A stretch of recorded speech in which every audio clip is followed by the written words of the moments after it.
Hey chickadees! Welcome back to my channel. Today I'll be going over the books I read in August.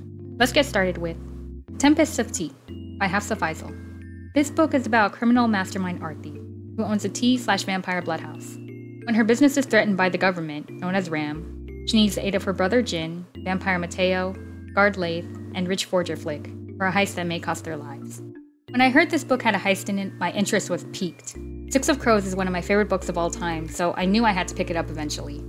However, if I'm being completely honest, this book fell very flat for me. Though I appreciate the scenes of seeing the whole process of getting the gang together, planning the whole heist, all the way up to its execution, I didn't really care for the characters all that much. A lot of telling and not showing, especially when it came to convincing the reader Arti is a badass. Sure, the story tried to tell me that she's a suave criminal mastermind through snippets of stuff she did in her past, but I just didn't believe it. As for the other characters, I did kinda enjoy the chemistry between Jin and Flick, cause I'm a romantic at heart, but other than that, I feel like they were just there to boost Arti up in her badassery. 3 out of 5 stars. The next book I read was Slewfoot by Brom.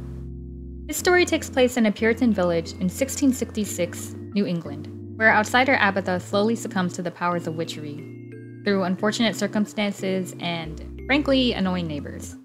I feel like if you love the movie The Witch, or you just like seeing people get their comeuppance at the end of movies, you'll surely enjoy reading the slow burn of Abatha learning how to stand up for herself and her transformation into a witch. Plus, the creepy imagery and illustrations of this book are just chef's kiss. 4.5 out of 5 stars. Finally, I ended the month with Can't Spell Treason Without Tea by Rebecca Thorne. My sisters and I have been playing quite a bit of Baldur's Gate 3 lately, so I felt like a cozy fantasy read to end the month. This is about Royal Palace Guard Reyna and her mage girlfriend Chianti, running away from their respective responsibilities to open a tea/bookshop in a small town called Tawny.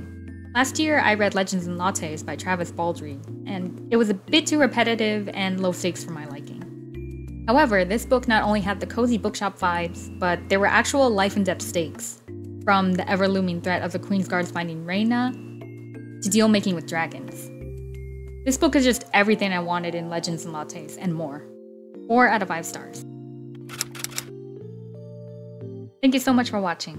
Remember to like, subscribe, all that jazz, and I'll see you when I see you. Take care, chickadees.